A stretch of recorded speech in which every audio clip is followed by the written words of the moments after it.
So look, there's racist and then there's this. And it all started with a tweet that blew up. The Miami Dolphins had a chance to hire Mike Tomlin in 2007, but didn't because he was too hip-hop. Instead, they hired Cam Cameron. The season was a failure. Cameron went 1-15 before being fired. Now, I had to dig to find the origins of this, and it comes from longtime sports journalist Omar Kelly, who has been on the Dolphins beat for a long time, a really long time. Now, in a podcast session with I Am Athlete, which included Brian Flores, Kelly, Chad Ochocinco, and Brandon Marshall, they were on the topic of coaches when this exchange occurred. Mike Tomlin, the culture in Pittsburgh. But he it's took always a been good winning. job. It's always been a winning culture. Yes. No, but Always. they came out. They hold draft on. well. Hold on. But no, let's go to Mike Tomlin. Know the history of Mike Tomlin. When he went on his interview, he wasn't the front runner. No, he was not. wowed them in the interview. And he interviewed with the Dolphins, and they came across from the interview thoroughly impressed, but said, you know what, we can't go with him because he's a little bit too hip-hop. This is way before your time.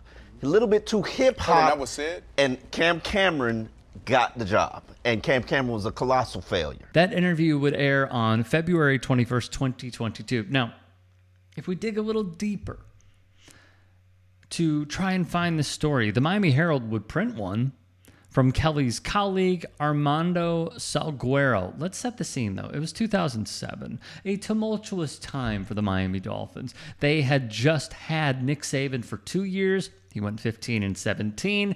He departed to go back to college to the Alabama Crimson Tide. With that move came an opening, of course. Some 14 days later, the Fins did make their move. Cam Cameron would be hired over Mike Tomlin.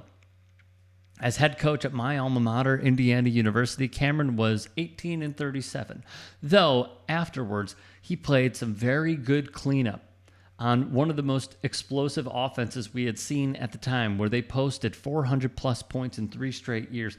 That was the Chargers, with Cam Cameron as offensive coordinator and Hall of Fame running back and MVP LaDainian Tomlinson on the team. The Fins hadn't seen an offense like this, scoring 400 points in 3 straight seasons, since the Dan Marino years. Cam Cameron, by the way, fun fact, at IU, played football and basketball, 2-sport letterman, played basketball under the late Bobby Knight.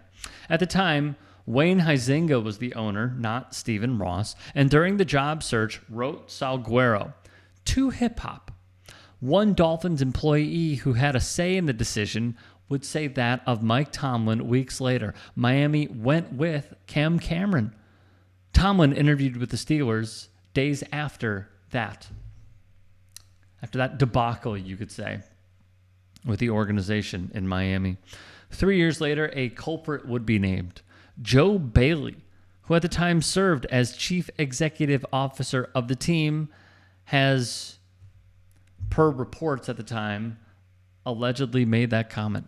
In this Herald article, it would read, this club's image with other players around the league also was shaped when the Dolphins interviewed but did not hire Coach Tomlin after the 2006 season, opting instead for failure in waiting Cam Cameron after then CEO Joe Bailey was overheard referring to Tomlin as too hip-hop.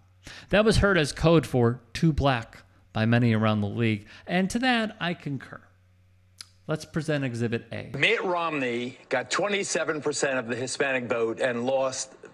He got trounced. If Donald Trump doesn't do 40% of the Hispanic vote, he likely will lose big time also. Disagree. And Completely disagree. his hope, I think, is black men. If Donald Trump can go to black men and say, Trump is keeping out your competition for jobs with the immigration stuff, and also Trump is rich. If he can get the hip hop vote, if he can get that number from 10% to 15, 18% in a state like Ohio, makes a difference. Mike Tomlin, of course, as we know, would go on to win the Super Bowl with the Pittsburgh Steelers. As of this taping, his record is 177-102. He has been with the Steelers since they hired him in 2007. The Dolphins, when it comes to their head coaching positions and the names, well, those in South Beach will know. but to understand the failures that has come with their selection. Let's go over them. Cam Cameron, who again lasted one season and had one win. One more win than you and I. Tony Sperano, RIP. Joe Philbin. Adam Gase, who somehow keeps getting opportunities. Brian Flores, well, we know what happened there. With the lawsuit, Stephen Ross allegedly telling him to tank games in order to get a better draft slot. Flores, a man of character, saying absolutely not. Tom Brady allegedly, potentially being in the running, etc. And Mike McDaniel. Now, the latter was hired in the year 2022. So it took 15 years for them to hire what seems like their guy instead of having it right in front of their eyes all along. Now, could the cards have fallen differently? Sure, absolutely. When you compare the two franchises, if you were a head coach, would you rather go to the Pittsburgh Steelers or the Miami Dolphins? Sans the weather, you talk about a model franchise, the Pittsburgh Steelers are the creme de la creme. Not only is there more job security and room for growth, but it's a well-run, well-respected organization led by the Rooneys. You know, what else really stands out to me is that 3 years later, this was a team when they had Jeff Ireland as the general manager who was interviewing Des Bryant prior to the wideout being available in the NFL draft. Of course, he would go to the Dallas Cowboys, and Ireland would say to him, "Hey, was your mother ever a prostitute?" When I look at this team, I see potential, and then I see somehow, some way, they create these hurdles that they cannot get over. And what it also shows to me, and I say this with profound sadness, is that racism plays a part in our everyday lives, unfortunately. But in these instances, it has literally and is microcosmic of the ills of society. It has led to literal failure for a billion-dollar business in professional sports. We have a plethora of stories to pick from, yet it seems like none stand out quite like this.